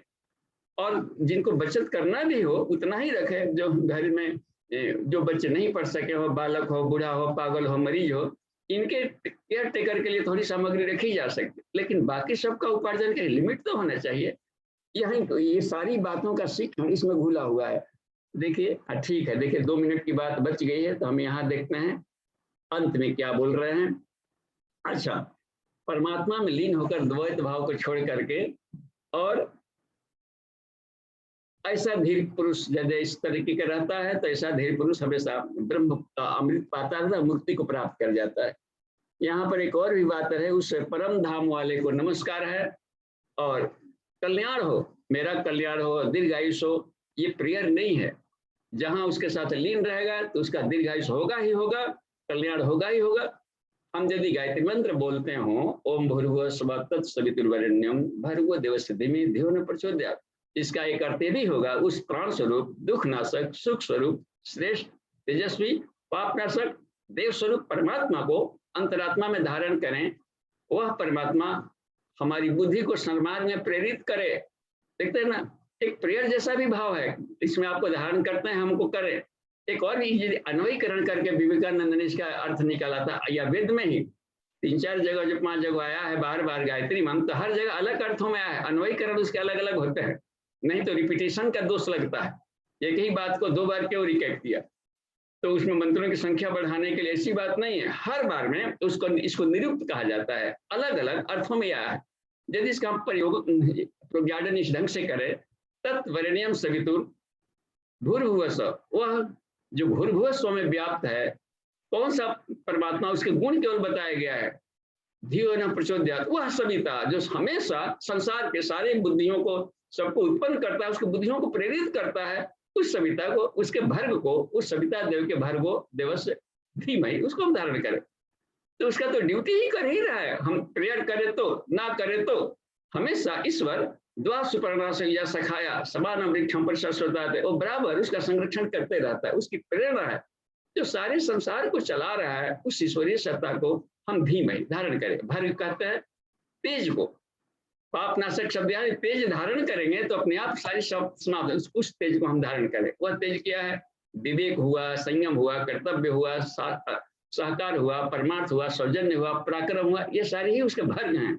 यही तेज को हम धारण करते हैं। तत्वरेण्यम सवितुर देवस्य भर्गो धीमहि। तो अन्वयीकरण से बात बन जाती है, इसलिए यहाँ पर ये बात कह दिया गया है कि हम उसको उस अचिंत्य अव्यक्त अनंतम अव्ययम वेदात्मकम ब्रह्म निजम विजानते, वो साधक उसको साक्षात्कार कर लेता है। अंतिम वाले देखिए सूत्र में, विद्वत जन ब्रह्म ज्ञान प्राप्त करके जो भगवान विष्णु का परम पद है उसी में लीन हो जाते हैं। अब यहाँ भगवान विष्णु है तो शिव जी वाला मत सोचेगा शिव जी का है, इसमें नामे नहीं लिया, और शिव ही विष्णु है पहले ही बोल दिया है। तो विष्णु का परम पद का मतलब होता है, यहाँ विष्णु का मतलब होता है विश्व में नुक प्रत्यय लगा दे तो विष्णु कहलाता है, यानी विश्व ब्रह्मांड में संव्याप्त जो चेतना है उसका एक नाम विष्णु हो गया। पूरे विश्व को जो पोषण कर रहा है, तो उसके परम पद को, स्थायित्व को प्राप्त करके उसमें लीन होता है। यह निर्माण संबंधी अनुशासन। इति वेदानुशासनम, इति वेदानुशासनम, इति उपनिषद, इन सूत्र का प्रयोग किया है। यह वेद का अनुशासन है, यही वेद का अनुशासन है। वेदानुशासनम स्वीकरोमि, और इति उपनिषद, यह रहस्यमय ज्ञान है, यानी उसको राजयोग कह सकते हैं। कान में रहस्य की बात है, राजयोग का एक नाम है इति उपनिषद। उसमें आप हम लोग पढ़ेंगे राजयोग वाला, गीता वाले में साफ कहें, देखो अर्जुन तुमको हम सिर्फ ये राजयोग सबको नहीं बताते, अत्यंत प्रिय को बताते हैं, तुम्हारे कान में बता रहे हैं। यह बात राज की बात है। क्या है? सब जगह मैं ही हूँ। ये जो देख पाना है हर जगह, सर्वम मैं ही अग्नि हूँ, मैं ही हूँ, मैं सब जगह, हर जगह बस मैं ही हूँ। तो इसी बात को यहाँ पर बता रहा है कि यह इसमें जो बात कही गई है तो यह उपनिषद है, यानी रहस्यमय ज्ञान है। इसी ज्ञान को पढ़ करके झूम रहा था वो साधक, और हमें गिरवा पाते हैं। तो यहीं पर अब देखिए विराम की बारी आ गई है और हम देखते हैं प्रश्नोत्तरी सेशन में प्रवेश करते हैं। और आज उपनिषद की श्रृंखला का ये जो चल रहा था ये नवरात्रि काल में, तो आज इसका समापन दिवस है उपनिषद परंपरा का, उपनिषद के पाठ्यक्रम का। और कल विजयादशमी पर्व है और सारे के सारे कल हम लोग यहाँ पर पूर्णाहुति कर रहे हैं, क्योंकि गुरु जी ने लिखा है कि विद्यास्मित पर भी मनावें। ये अच्छी बात है। और कहीं इधर के पंचांगों में लिखा है कि आज नवमी तो है, आज तो कर सकते हैं पूर्णाहुति, लेकिन पारण करना है कल।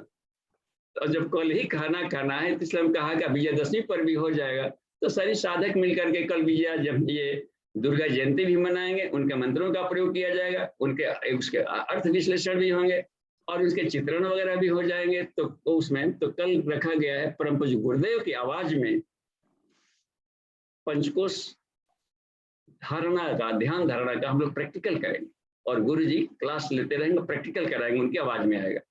और उसके बाद का जो समय होगा वह प्रश्नोत्तरी होगा, विशुद्ध रूप से प्रश्नोत्तरी सेशन शुरू हो जाएगा।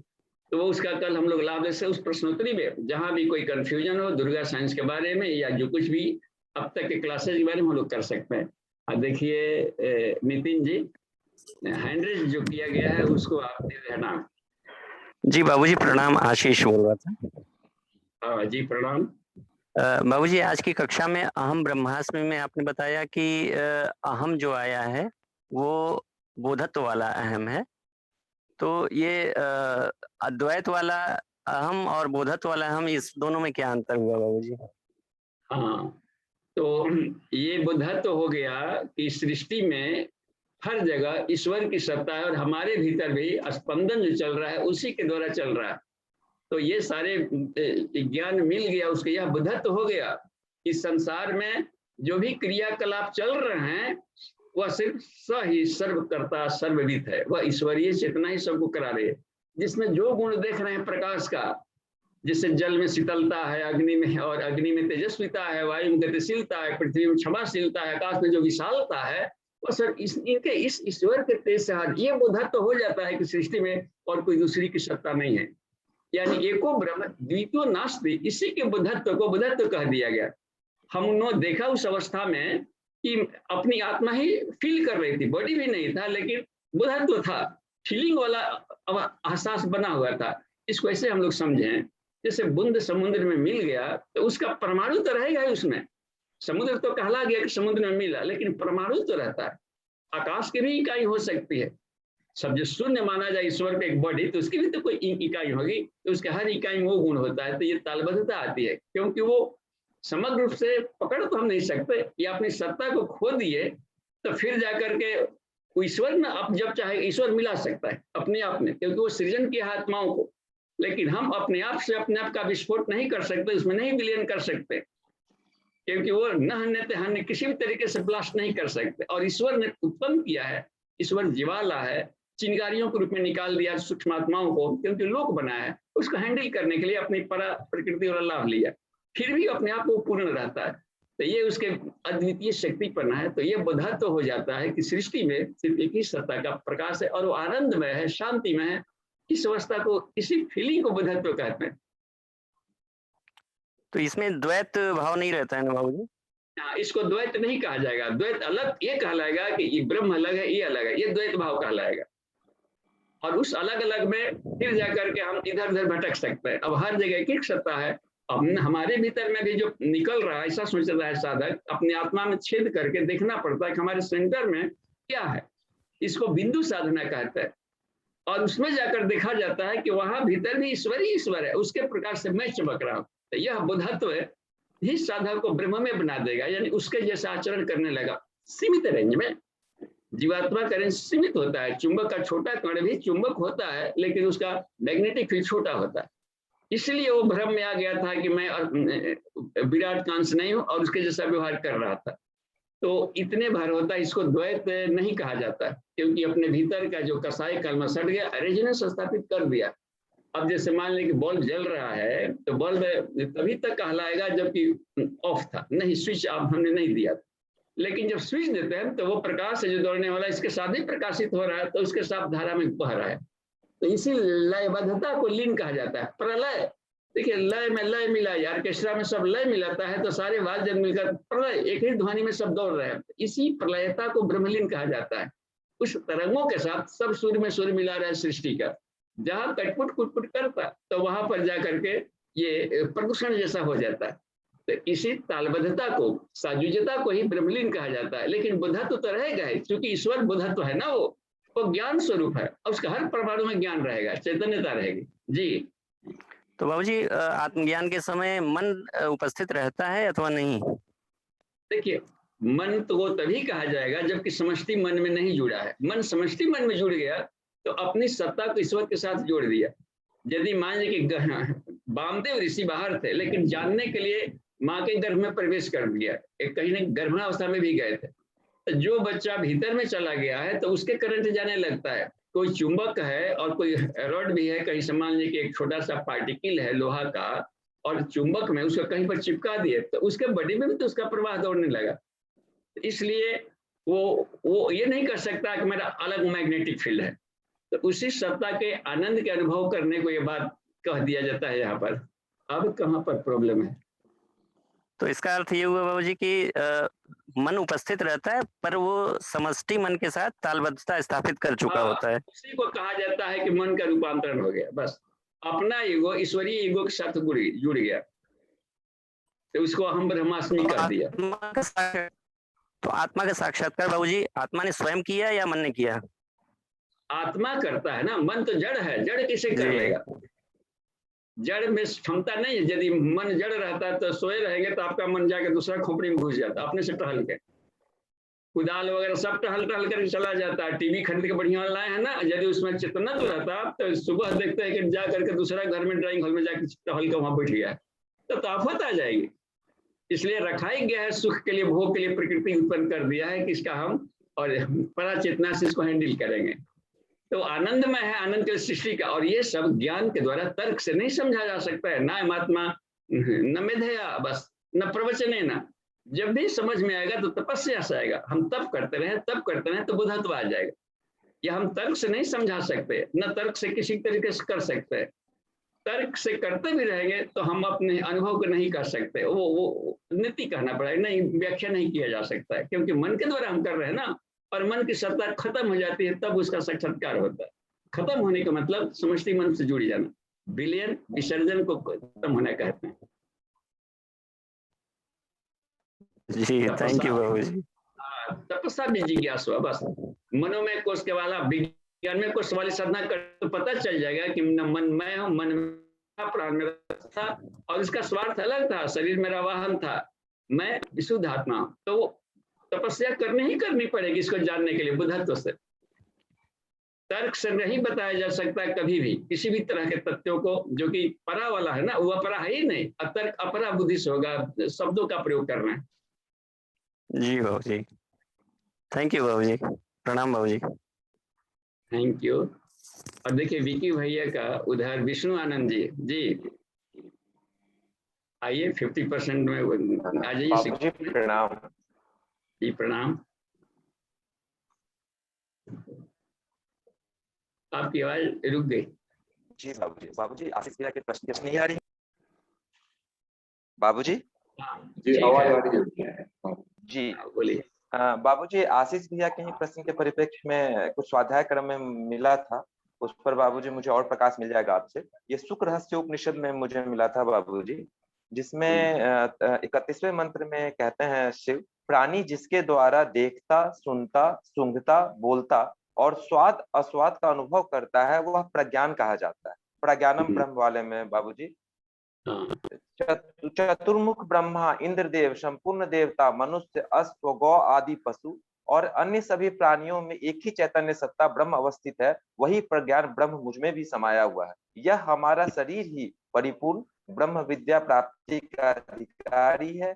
इसमें साक्षी रूप में अवस्थित परमात्म बुद्धि के स्फुर उसे अहं कहा जाता है। कुछ इस तरीके से सुख रहस्य उपनिषद में बताए थे बाबूजी, मिला था। तो इस क्रम में भी अहं का ध्यान किया जा सकता है बाबूजी? हाँ, इस ढंग से। और वहां देखते हैं सुख रहस्य परिषद में, अब सुखदेव मुनि को भी पढ़ा रहे हैं, शिव जी ही पढ़ा रहे हैं वहां भी। और उन्होंने पूछा कि महावाक्यों का अर्थ बताइए। प्रज्ञान ब्रह्म अहम ब्रह्मास्मि तत्ब्रह्मास्मि सच्चिदानंद हम, इसका अर्थ क्या होता है? तो वो अहम की अवस्था को वहां पर क्लियर किया गया है। तत्व क्या है इस तरीके से उसमें बताया गया। त्वम क्या है? तत्त्वमसि, वो जो तत्व है तत्सवितुर त्वमसि, तुम हो। तो उस अवस्था में कहा जाएगा कि वो तुम्हारे भीतर में लग रहा है कि तुम अलग हो, लेकिन तुम्हारे भीतर में बैठा ना, तो हम अपने भीतर कैसे देख सकते हैं?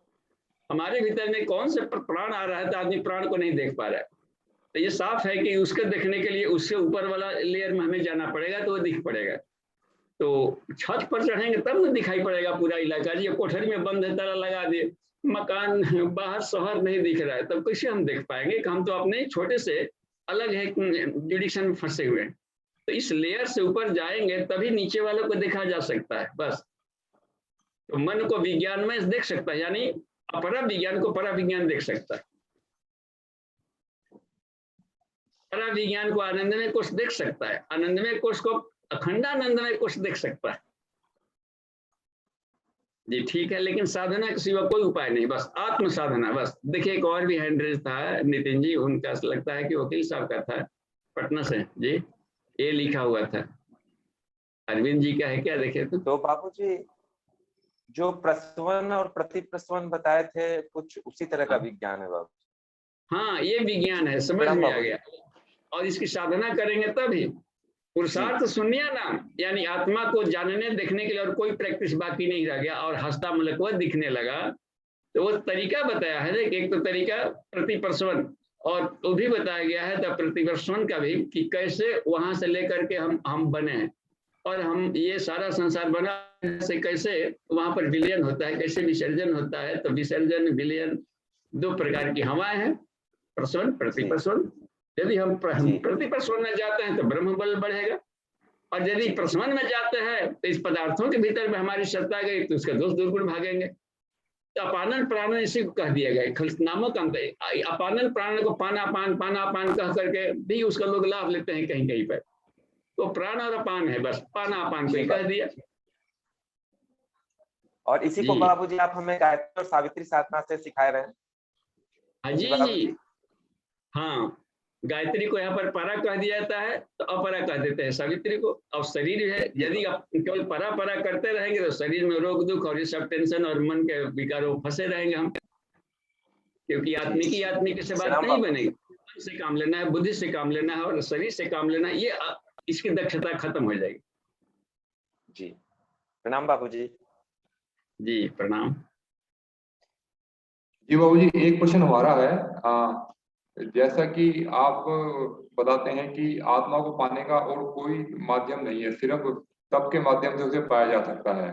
और जब कोई भी व्यक्ति तप करेगा तो उसके शरीर को तो जो कष्ट है वो अनुभव होगा ही। तो फिर एक तरफ दूसरी बात आपकी फिर ये आती है कि जो है हमारे शरीर में देवता रहते हैं, तो अगर हम शरीर को अगर हम कष्ट देंगे तो वो देवता भी नाराज हो जाएंगे और फिर उसका भी फल भुगतना पड़ेगा आपको। तो इस तरह से तो फिर ये दोनों कॉन्ट्राडिक्टिंग हो जाता है, तो इसमें फिर आत्मा को कैसे पाया जाए? फिर इसके बारे में थोड़ा बताइए। हाँ, अब देखिए तपस्या को कष्ट नहीं कहा जाता है, तपाना, क्योंकि उद्देश्य है ना। अब इसे मान ले कि सोना शुद्ध है कि अशुद्ध है, इसकी जांच तभी होगा, गहना बनाना है तो फर्नेस में डालता है और सुनार के यहाँ पर, और उसको गला करके देखता है कि विशुद्ध, तो उसके सारे मलबे निकलते हैं सिर्फ। और मलबे जो बनते हैं ना, उसका जड़त्व है, जो उसके भीतर में आलस है, प्रमाद है, क्रोध है, ये सब निकलेगा। तो निकलेगा तो केवल डस्ट पार्टिकल निकलता है, तो डस्ट पार्टिकल को हटाने पर खुश होता है ना। वैसे ईंटा पर काई लगा है, प्लास्टर करना है, तो आप एक तार वाला ब्रश देखेंगे बिकता है, उससे रगड़ा जाता है। तो ये तो डस्ट निकला कि तुमको रहना चाहिए, तो हम वहां पर हिया पर आया है, तो उसमें उसको, लेकिन ईंटा तो खुश होता है कि हमारी चमक बढ़ रही है। आप फ्रेश होते नहाते हैं तो नहाने में कष्ट होता है जी, कि और ताजगी मिल जाती है। अब धूल गर्दा लेकर वहां से बाजार से आए थे, कल से लेकर के कींची फींची सब आदमी उठता है, नाक कान कींचा पींची सब लगा रहता है, तो नहाने में इसको कष्ट हुआ कि फ्रस्ट्रेशन अनुभव करेगा, क्योंकि कचड़े न टोल निकलते हैं वो। तो नहाने की प्रक्रिया को तपस्या कहेंगे। प्रक्षालन, स्पष्टीकरण, तो आत्म चेतना का प्रकाश फैला रहा है। तो पाने क्या चले है, इसके आधार पर जर्नी होती है। यदि लेटाना है, होली में तो जानबूझ कर लेटा रहा, मुंह पुत दो, इसका पुत दो, बड़ा गोरा कला कर रहा था, इसको करिया से पुतो, इसको चूना लपेट दो। अब वहां पर कोई कोई नहीं पहचान रहे, सब हंस रहा है, ढहाका लग रहा है, तो वहां पर लेटाने की प्रक्रिया से आनंद लेने की बात थी। तो कब क्या उद्देश्य है, उस उद्देश्य को पाने में जो कष्ट होते हैं, माँ को प्रसव वेदना बहुत होती है, अथाह होता है जब बच्चा पैदा करना है और निकलता है बच्चा, तो इतना खुश होती है। और खास करके रुलाई पर, लाइफ में यही एक ऐसा क्षण होता है कि जब बच्चा रोता है तो उसको माँ को खुशी होती है, और जीवन में कभी रो दे तो वो खुद रोने लगेगी। इसका मतलब होता है कि सारा प्रसव, सीता बहुत प्रसन्न हो गई थी जब लोग कुछ उत्पन्न हुए। यानी जीवन भर की साधना का परिणाम होता है ज्ञान और कर्म। सतज्ञान सत्कर्म को लोग कुछ कहा गया। ये वाल्मीकि रामायण के जो चित्रण बताया जाता है, इसको पूज्य गुरुदेव ने उसको इस तरीके से भाष्य किया है जी। ठीक है, तो तपस्या से चमक बढ़ती है, घर्षण करेंगे, हाथ से कुछ सामान नहीं उठ रहा था, और इसे से कर लिए तो तपस्या हो गया, ताप हो गया, हीट बन गया, तो चलने लगे। तो ये कष्ट हुआ ही, कष्ट ये हुआ ऐसे ऐसे करना पड़ रहा है, काप कितना मेहनत है, हिया सहिया आती है, हिया नहीं तो ठीक है, कांपते रहो, आगे तापते रहो, और कल जाकर के थोड़ा सा भी परेशानी करेंगे। तो ये तपस्या जब जरूरत पड़ती है जिस उद्देश्य को, वैसा करेंगे। जब आलस की जरूरत पड़ रही है तो आलस ले आने को तपस्या कहेंगे। आलस में बड़ी फायदेमंद है, नहीं आएगा तो आदमी सोएगा ही नहीं, फुदकते रहेगा, रात को उठ कर खूटा खूटी ठुकने लगेगा। उसको सुलाना है ना जी, नहीं आलस आ रहा है तो जोग निद्रा का कैसे लगा, सो तो क्यों सोए, इसलिए कि थकावट आ जाएगी, तो जल्दी रात दिन काम करेंगे तो जल्दी टिकाऊ नहीं बनी रहेगा। ईश्वरीय चेतना उसको चार्ज करेगी। तो दिन यदि सविता है तो रात्रि को सावित्री कहा गया। अब अपने ऊपर है कि क्या लक्ष्य है, बस टारगेट क्या है, गोल कहाँ है। तो जिस गोल की तरफ जाने में जो दिक्कतें आती है उसको सहर्ष सहने को तपस्या करते हैं, बस। तो बाबू जी, इसको ऐसे समझ सकते हैं कि जैसे आत्मा को पाने के लिए तप तो करना ही पड़ेगा, पर तप का जो प्रकार है वो क्या होगा, तो उसका जो है हमें अपने हिसाब से लेना होगा डिसीजन कि शारीरिक तप करना है, मानसिक तप करना है, अपने भावनाओं को अच्छा करना है, कुविचारों को जो है वो हमें निकालना है अपने अंदर से। हाँ जी जी जी जी, इसी को ज्ञान योग, कर्म योग, भक्ति योग, ये जो करेंगे ना योग प्रणाली, उसको पाने को। लेकिन यदि पदार्थ जगत में जाना है कूदने के लिए, तो अपनी आत्म चेतना को साफ कर लेंगे तो उधर भी जाएंगे तो दिक्कत नहीं आएगी। मल की भी जरूरत पड़ती है, खाना खाएंगे और मल है तो बल है। अब कोई जमल गोटा खिला दे और मल निकाल दे, 2-4 को दस्त हो जाए, तब देखिए अब उसको दौड़े, तो कहेगा नहीं कि मल ही बल है। इसलिए एक सविता, एक ऊर्जा है और एक चेतना है। तो जब जिसकी जरूरत है उस पक्ष को हम बैलेंस कर दें, और बैलेंसिंग को योग कहते हैं। क्लियर? जी कुंडलिनी और सहस्रार को जागरण है, दोनों को बैलेंस करेंगे तो शिव शक्ति का मिलन हो गया तो ब्रह्मानंद मिलता है बस। तो दुर्गा की उपासना तो ठीक है, लेकिन दुर्गा क्या कर, दुर्गति दूर करती है, तो दुर्गति दूर करने के लिए माइंड का भी इस्तेमाल तो कर रही होंगी, बल के साथ में बुद्धि लगा रहे होंगे। कभी कभी महामाया कहलाई थी, बुद्धि से काम ले लिया था। तो कभी महिषासुर मर्दनी कहा गई, कभी अपने सातों बड़ी का इस्तेमाल कर दिया अंबिका के रूप में। लगता है कि काफी कुछ पकड़ में। देखिए सामने का हैंडरेज है, विरोन मरोड़िया जी का तस्वीर दिख रहा है, खोलिए तो। देखिए बाकी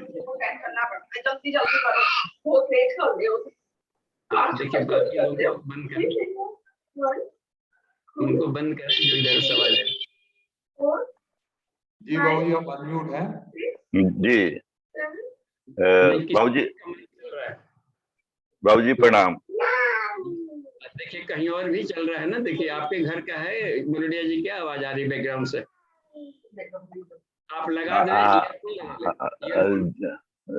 जी जी जी बाबूजी प्रणाम। मुझे ये जानना था बाबूजी कि आत्मा जो परमात्मा का अंश है, इसमें भी परमात्मा भाव कम बेसी होता है क्या? हाँ, जब जब भुलकड़ी आएगी तो कम हो जाएगा, इसको बोलते हैं आत्मविस्मृति। मैं भूल जाएंगे कि मैं फिर जा करके ये हूँ और फलाना हूँ और इसका लल्लू चप्पू हूँ, इसका वो है, इसका ये हूँ, बस ये जहां भी आ जाएगी बात में। उसके अलावा तो जीव भाव में, तो जीव भाव में आते ही उसका एक दूसरे के ढक दिए, तो बल्ब का रोशनी कभी कम होता है क्या, जाकर ढका है ना, उसमें से चादर को लगा दीजिए तो कम हो जाएगा। तो ढकने का काम अपने ही से ही करेगा कि नहीं हमको आप ढकेंगे, हमको लाइट बताओ जी हम सोने जा रहे हैं, तो ढकने का भी काम वो कर सकता है अपने आप को, तो अपने आप रोशनी कम हो गई। तो जहां अहंकार से आवृत हो गया, लोभ जहां लोभ आ गया तो ढक लिया अपने आप को, और ढक लेगा तो कम हो जाएगा वो लकड़ी, अब इधर सोचने लगेगा। अविद्या का आवरण को ढकाई कहते हैं, चादर कहते हैं, और विद्या को कह देते हैं चादर को हटाना। तो फिर चकाचक हो गए, लेकिन वो नहीं बदलता है, बोल भी रहेगा, आत्मा आत्मा ही रहेगा। ढकेंगे तो ढक दिया है विद्या से, तो विद्या को हटा दो, और ज्ञान के द्वारा हटता है, आत्मज्ञान ब्रह्म ज्ञान से घटता है, लेकिन है हमेशा वो अतिमानसिक है, वो उससे नीचे नहीं उतरता है। हम ही लोगों ने अविद्या को, मन की सारी परतों को, प्राणों से उसको लपेट लेते हैं।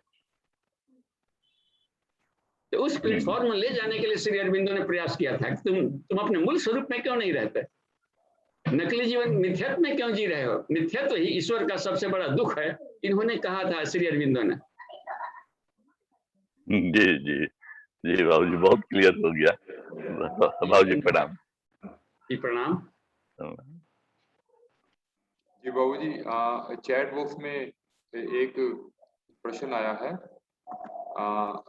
सत्यपाल जी पूछते हैं कि मेरी एक जिज्ञासा है, वर्तमान परिप्रेक्ष्य में जब सामान्य जन त्वरित परिणाम की अपेक्षा करता है और अपने दैनंदिन कार्यों में इतना व्यस्त रहता है, समय अभाव है, तो उन्हें पंचकोशीय साधना जैसे कोर्स की ओर कैसे प्रेरित किया जाए? जी धन्यवाद सतपाल जी को नमन। अब देखिए उनके पीछे मत पड़े, वो आपके पीछे पड़ेंगे कब? जब उनको तरह तरह का कोरोना काट लेगा और कफ सांस नहीं लियाएगा, तब आएंगे कि हम क्या करें सत्यपाल जी। तो कहिएगा सूर्य भेदन प्राणायाम, हम सामने बैठिए, सांस खींचिए, छोड़िए, लेफ्ट राइट से लें, लेफ्ट से छोड़ें, राइट टू लेफ्ट 50 बार करवा दीजिए। एक ही दिन में जाकर रीडर लेंगे कि कोरोना सब भागने लगे। तो ये होता है, तो प्राणायाम केवल बतावे, जो जरूरत पड़ता है वो बता दे। यदि कोई जड़ी बूटी चाहिए तो उनको हर्बल मेडिसिन बता दे, तो ये वाला हो गया, आहार शुद्धि हो गया। तो जितना नीड है उतना ही दे। भूख नहीं लगी है, जबरन ढारका पिला रहे तो काहे पिएगा, उसको भूखी नहीं है तो आओ शरबत पी ले। अब तुरंत घर से खा पी करके अभी तुरंत चला है। तो यह रहा है कि हम उनके पास जाते हैं जिनको भूखी नहीं है, और कितने लोग भूखे लाइन से बैठे हैं, पतल में कुछ चलाने वाला नहीं। तो उपजाऊ जमीन हम देखें, वहां पर जिनको नीड है और उनकी मांग है तभी बताओ। बिना कहे, बिना श्रद्धा के बताना भी अपने आप को झूठ का बुद्धिमान साबित करने का प्लंजर है। बस उसकी जरूरत होगी है, अच्छा पता चल गया कि है, ठीक है। जब अपरिपक्व बुद्धि वाला है, बालक है, ठीक है, उस अवस्था में गार्जियन बता सकता है कि देखो ऐसा कर रहे थे, हो जाता है। बात नहीं मानेगा डिफॉल्ट हुआ, अब उसकी मर्जी, तब कहेगा को पापा सही बोल रहे थे, सही बोल रहे थे। लेकिन जब व्यस्त हो गया हो तो अपने चिंतन से काम करेगा, वो अपने ढंग का अपने संसार में टहल सकता है। और जहां पर दिक्कत होगी तो सीनियर से प्रोफेसर के पास जाएगा, छात्र अपने से मैथमेटिक्स बनाएगा, नहीं बनेगा तब ना जाकर शिक्षक से पूछेगा। और शिक्षक बना चिट पुर्जा पहुंचाने लगा, पहला बन गया जी, ऐसे बनाओ ये कर, अब उसका बुद्धि विकास ही नहीं होगा। इसलिए जब नीड पड़ती है तो आप देवे। और पंचकोश साधना में से जो 19 टूल से क्रिया योग है, कब ध्यान बताना है, कब ये बताना है, कब उसको ये बताना है, कब कौन सा भाव देना है। बल घट गया है तो प्राणायाम संबंधी बताएंगे, ज्ञान घट गया है तो मनोमय कोश की जानकारी देंगे, और भी यदि इमोशन घट गया है तो उसको ये देंगे। कहीं ना कहीं पर जिसकी जो नीड है उतने देवे। तो 5 ही परत है, 6वां परत तो है नहीं, 5 जब परत है तो कहीं ना कहीं फॉल्ट होगा ही, सबसे सबको काम लेना है। तो बेचारे उलझ पड़ गया है, तो फ्रेंडली बस देना भी है तो फ्रेंडली, गुरु शिष्य वाला देने पर भी वो जल्दी ना कह कि नहीं हमारे गुरु जी हमसे पूछ लेंगे, आप चलिए फुटिए। फ्रेंडली किसी को दिया जा सकता है। सन्नो मित्र संग बनना, मित्र सबसे बड़ा देवता है जी। देखिए तो जिज्ञासा, हाँ ठीक है, धन्यवाद सत्यपाल जी। जी बाबू जी, एक प्रश्न कल का रह गया था, वो अनिल जी ने पूछा था कि अविद्या और माया में क्या अंतर है। हाँ ठीक है, देखिए अविद्या का एक पर्यायवाची नाम है माया, बस दोनों में से कुछ भी कह सकते हैं। अविद्यापति, मायापति, माया पूरी प्रकृति को भी कहा जाता है, ब्रह्म माया। जैसे राधे श्याम, सीताराम, गौरी शंकर, तो ब्रह्म माया, माया माने प्रकृति पूरी कह जाती है। और प्रकृति के भी विषय बांटेंगे तो प्रकृति के 2 भाग कर दिया है श्री कृष्ण ने बताया गीता में, एक है परा और अपरा, एक है विद्या, एक है अविद्या। तो अविद्या कह दिया जाता है, अपरा को कह दिया, और विद्या कह दिया है जीवात्मा को, बस। तो हमें आत्मा का भी ज्ञान रखना चाहिए, वो आत्म शांति देगा इसकी साधना करेंगे तो। और अविद्या की साधना करेंगे तो संसार में सुख मिलेगा, सुविधाएं मिलेगी। इसलिए दोनों को प्रैक्टिकल, पदार्थ विज्ञान अध्यात्म विज्ञान कहा कि साथ साथ करनी चाहिए, तो सुख भी मिलेगा, शांति भी मिलेगी।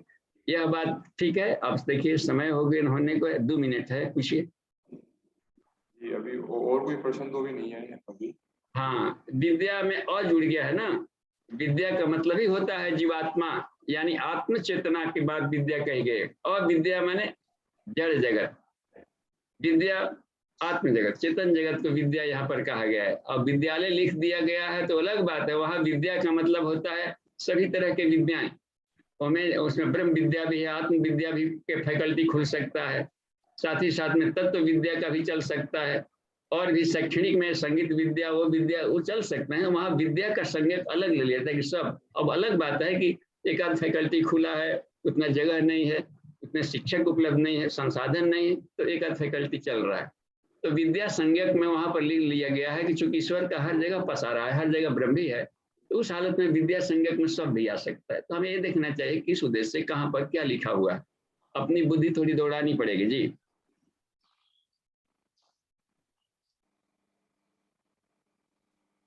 तो ये 29 हो गया है, और आपको कोई प्रश्न तो पूछे नहीं तो शांति पाठ करेंगे, और कल के हम लोग मिलेंगे तो कल ध्यान के लिए प्रैक्टिकल के तैयार रहें। और साथ ही साथ में कल प्रश्नोत्तरी आप कर सकते हैं, दुर्गा साइंस पर किसी भी तरह का जानकारी मिला हम लोग लाभ ले सकते हैं, जो पूज्य गुरुदेव ने के साहित्यों से पढ़ने से हमें मिला, और अपने मनन चिंतन के द्वारा भी कुछ अनुभव किया है, तो उसी परिप्रेक्ष्य में उतर देंगे। और बाकी जिन्हें चाहिए तो गुरुदेव के साहित्यों का हम अध्ययन करते रहे खूब। उन्होंने हर एक वाङ्मय लिखा है सभी पर, धर्म तत्व से लोक शिक्षण, जो पर्व त्योहार आते हैं उसके द्वारा हम क्या प्रेरणाएं दें किसी को। और जो पर्व आते हैं तो पुलस्त्य ऋषि ने पूछा कि ये पर्व त्योहार क्यों बनाए, कितना खर्चा, देख रहे हैं कि पंडाल बनाने में क्यों लाखों लग गए, और बेचारी मूर्ति वही छोटी छोटी सी है। इसके भीतर घुसना था, और कलेवर ही बड़ा बढ़ा जा रहा है, बस लिफाफा बहुत बड़ा है, उसमें भीतर देखते हैं बहुत छोटा सा वो रखा गया है। तो हमारा इंपॉर्टेंस किधर जा रहा है, हम शिक्षण बहुत जरूरी है उसमें आकर। इन पैसे का हम कहाँ सदुपयोग कर सकते थे, बल बढ़ानी है, ऊर्जाएं बढ़ानी है, लोगों को इस तरीके से कलाएं और स्वास्थ्य संवर्धन की शिक्षण चलना चाहिए था। दुर्गा के जयंती पर्व में चूंकि आलस आया है, बरसात आया, हम नहीं काम कर पाए हैं, बाहर गए हैं, तो दुश्मन आक्रमण कर सकता है। इस अवस्था में हमें अपने आप को एनर्जाइज नहीं करेंगे तो फिर राष्ट्र संरक्षा वाली उनको खो देंगे, केवल मनोरंजन करते रहेंगे तो ये सारे कुछ प्रेरणा लेकर के आते हैं। देव पूजन करना है, एक मिलन की जाती है कि छुट्टी नहीं था, छुट्टियां दे आई, हम लोग मिले, काफी दिन हो गया थे। पहला काम है मिलन, दूसरा काम है देव पूजन, उस देवत्व को हम धारण करें। तीसरा होता है प्रशिक्षण, क्योंकि 1 वर्ष फिर आने वाला है, तो 1 वर्ष में हम क्या कोई रचनात्मक काम हाथ में ले सकते हैं, इसके प्रेरणा लेकर के। बस इन तीनों चीजों के पर बात है कि समाज की जो सामूहिक भावना है उसको शालीनता तरफ मोड़ने के लिए कर्तुम परवादी मान्यता, ये गृहस्थ ऋषि को कहते हैं, ऋषि बता रहे थे। Thank you. शांति पाठ करते हैं यज्ञशाला में, प्रतीक्षा में। ओम